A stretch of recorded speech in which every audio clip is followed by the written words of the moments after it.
To understand where Caden Griffiths is headed, you have to remember what built him.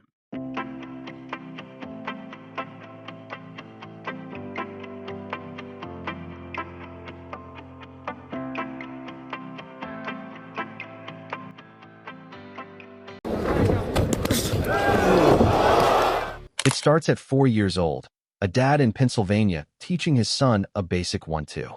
It gets serious in California, where one sparring session at a community center turned into a full-blown obsession, and by 9, he was inside Joel and Antonio Diaz's gym in Coachella, sharing the floor with world champions.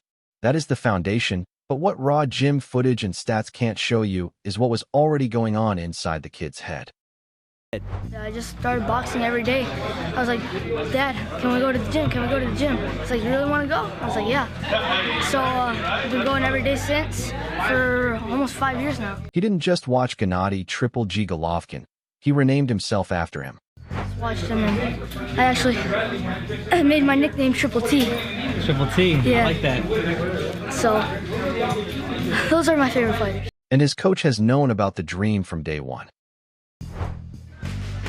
He just turned 20, you know, he's learning. I mean, he's very, very advanced for his age, you know. If you look at him, he's sparring top professional elite fighters, you know, and I mean, he's doing good with them, you know.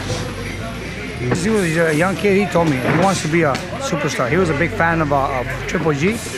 He was a big fan of Triple G. He's been a big fan of Triple G, and he always said he wants to be a superstar. And from a young age, he would tell me he wants to be a superstar, and I know exactly what he wants, and he works very hard. He works very hard. But watching it and paying for it are two very different things. Ever since I dedicated myself to boxing, there's never been really anything else. You know, I missed a lot of things in my childhood because of boxing, and it got to the point where it was just, you know, boxing, sleep, eat, and repeat. Midpoint around, I think, 11 or 12, where I was kind of just burnt out, and you know, I just didn't really feel it. And, you know, it was a lot of it was, you know, just overtraining and stuff like that. But then I realized, like, you know what, this is for real. Like, I'm going to wind up making this a career one day. I got to take it serious. And ever since then, like, I haven't had a struggle with motivation since. From the very beginning, his trajectory has been shadowed by one defining amateur rivalry, Kermel Moten. You've seen the amateur clips against Moten, and if you haven't, they're waiting for you at the end of this video. But here is how Caden remembers them. I'll give it to him. He beat me on that one. Losses like that don't haunt fighters like Griffiths. They fuel them. Even the professional debut had to be earned the hard way. 9 fight dates collapsed before he ever got to walk out. I had like 9 fight dates fall through for my debut. I was supposed to debut in September of 2023, and I winded up not debuting until June. So at that point, I was just fed up and ready to get in there. And once it finally happened, the momentum came fast.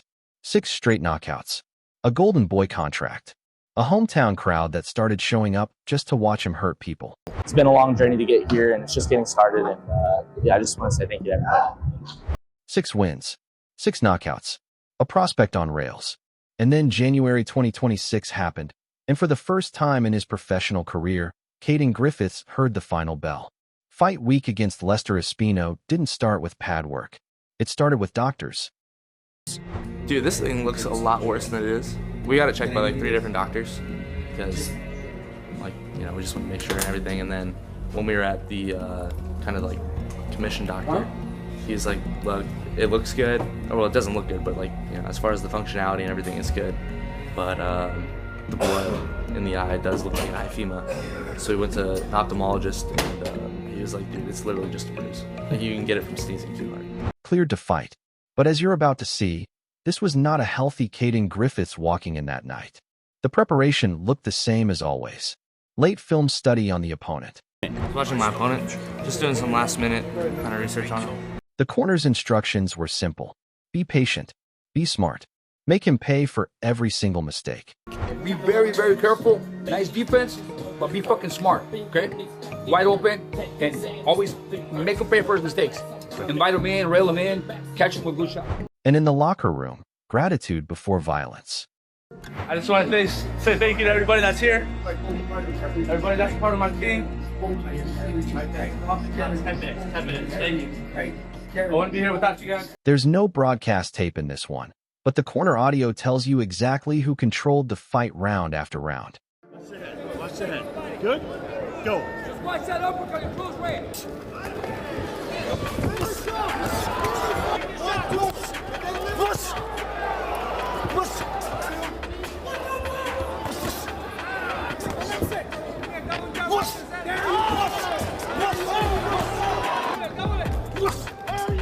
Griffiths hunted for 6 rounds.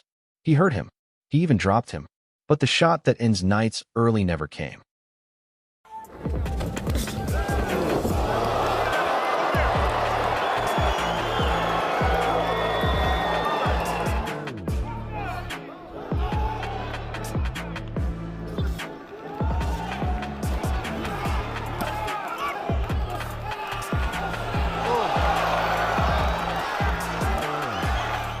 Last round. Still clean. Still in control. Still no knockout.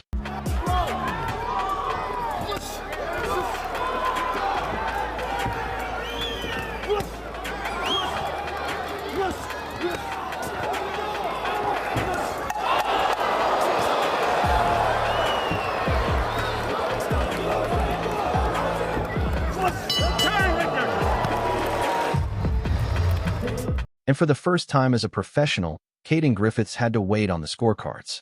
He won, and by his corner's math, he won every single round of it, knockdown included.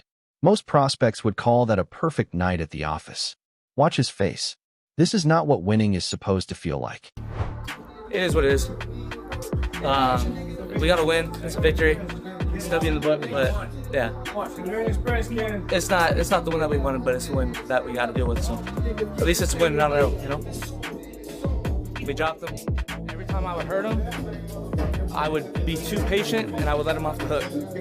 So next time I'm just not gonna let him off the hook.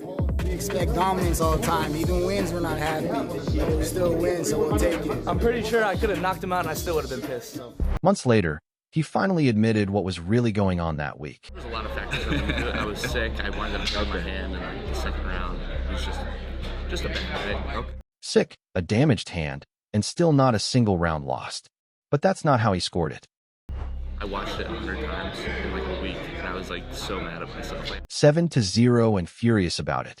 Most prospects learn to live with nights like that. Caden Griffiths started planning his response. The response came in March 2026. On 3 weeks' notice. We had a little bit of a shorter camp. We got the call that I might be fighting on the card about 3 weeks ago. So yeah, I was in the gym already, so I wasn't really too worried about it. But no, we got in there and started sparring right away. Feel good, feel ready. So still sharp, strong, fast. And this time, he wasn't just planning to win. He'd spent the whole camp sharpening one specific weapon. Hook to the body and to the head. Hey man, guess we'll find out. When I had a freaking hurt shoulder, dude, that's all I was working on. I had to make it. I had to have a special punch, man. You know, in like video games when you have like your special ability, that's mine. That's the only one I got. Remember that punch. The locker room energy was nothing like January. No caution, no hesitation, just intent. Focus on getting in there, winning in passion, making a statement, getting him out of there. Hopefully get another highlight knockout of the year. Got some advice for me? Punch him really. World Championship advice. Just hit him hard. What followed was an absolute demolition. Omar Munguia, an 8-2 prospect brought in specifically to test him, never made it out of the first round. This time, 2 minutes, 9 seconds in the very first round. Your winner, by knockout, and still undefeated, from Indio, California, Caden Griffiths. His own review of the finish was almost casual. He would just kind of like, he would buckle, but he would still kind of eat them, and I was like, dude, what the fuck? I was like, what the fuck is wrong with this? First time I dropped him, I thought I slept him. I thought he was out. 1 round. No damage taken. Statement delivered. 8 wins, 7 knockouts. We did that shit. Okay, first round, on to the next. 8-0. January answered in under 3 minutes. And 3 months later, Golden Boy handed him a scheduled 8-rounder against an 18-fight veteran on a DAZN card in Oceanside. You already know what he did with it. From a hyped-up prodigy to becoming an absolute problem. Years before any of this, before Golden Boy, before the knockouts, before a veteran's corner surrendered inside 3 rounds, an 11-year-old with a homemade nickname already knew exactly where this was going. Where do you see yourself like in 10 years? How old are you? I'm 11. So in 10 years, it'll be, let's say, 3 years. 3 years, I'll be number 1. Be number 1 in about 6 months, but in 3 years, I'll totally be number 1. He wasn't wrong. He was just early. And now the timeline is real. The rankings are the next stop. And the man himself has never once been shy about the final destination. What weight class do you see yourself winning your first world title? Hopefully 147. I was talking to my manager the other day, and he was talking to Golden Boy, and they said that they're going to try to push for a junior title somewhat soon. So hopefully we can win them both. Hopefully I win a world title at friggin' 147, and then get the opportunity to move up and challenge for another world title. The super kid is gone. What's left is a 20-year-old with 8 knockouts, a corner full of champions, and a division that is officially on the clock. Because a long time ago, that same kid left a message for everyone who would be watching one day. Any last message you want to tell yourself 10 years from now? Watch out for me. I'm going to be in the 2024 Olympics.